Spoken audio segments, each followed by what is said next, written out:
अस्सलामु अलैकुम वरहमतुल्लाह।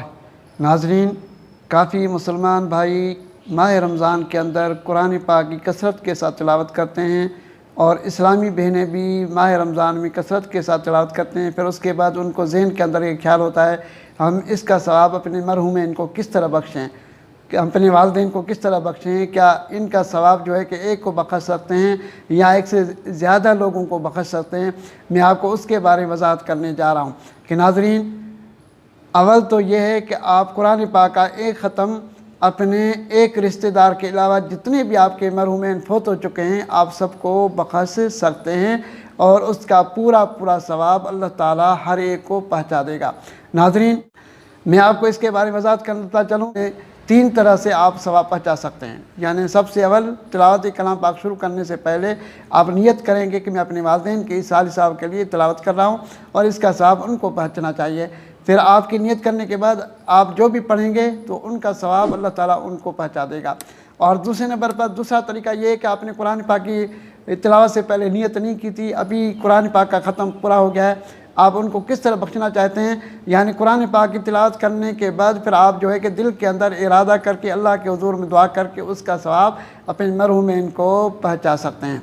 और तीसरे नंबर पर आप जो है कि मुकम्मल तौर पर यानी दुआएं पढ़कर और फातिहा पढ़कर और आप जो है कि अल्लाह के हुजूर में दुआ करके दुआए मसनून पढ़कर अपने रिश्तेदारों को आप सवाब पहुँचा सकते हैं। और उसका तरीक़ेकार क्या है, सबसे अव्वल आप तिलावत में सूरत फातिहा पढ़ेंगे, फिर सूरत बकरा की शुरू वाली आयत पढ़ेंगे, उलाइका अला हुदम मिर रब्बिहिम व उलाइका हुमुल मुफ़्लिहून तक पढ़ेंगे।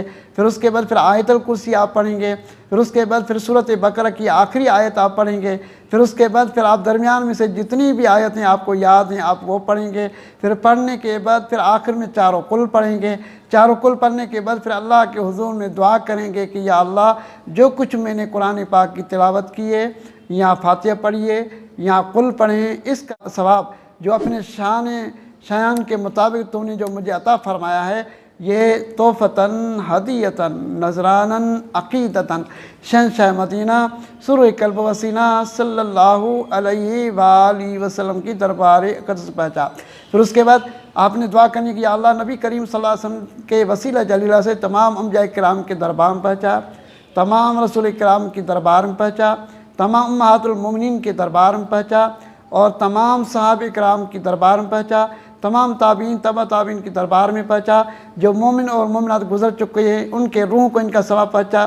फिर आखिर में जिन मरहूम इनको आप बख्शना चाहते हैं, दादा को, दादी को, वालिदैन को या इसके अलावा भाई को या बहन अगर आपकी फौत हो चुकी है, करीबी रिश्तेदारों को आप सबको यानी नाम लेकर जो है कि दुआ करेंगे तो अल्लाह ताला अपनी रहमत से अपने शान के मुताबिक हर एक को पूरा पूरा सवाब पहुँचा देगा।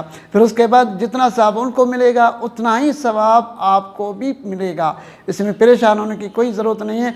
अल्लाह की रहमत बहुत बड़ी है। यानी एक ख़त्म अगर आप पूरे मुसलमानों को बख्शते हैं तो एक ख़त्म का सवाब सबको बराबर मिलेगा और आपको भी उतना ही सवाब मिलेगा, क्योंकि अल्लाह ताला की रहमत बहुत बड़ी है। इसमें परेशान होने की कोई भी ज़रूरत नहीं है। यानी जितना भी आप एसाले साहब जितने लोगों को करेंगे पूरा पूरा अल्लाह ताला तमाम को सवाब पहुँचाएगा और उतना ही सवाब आपको भी पहुँचा देगा। अस्सलामु अलैकुम वरहमतुल्लाहि वबरकातुहू।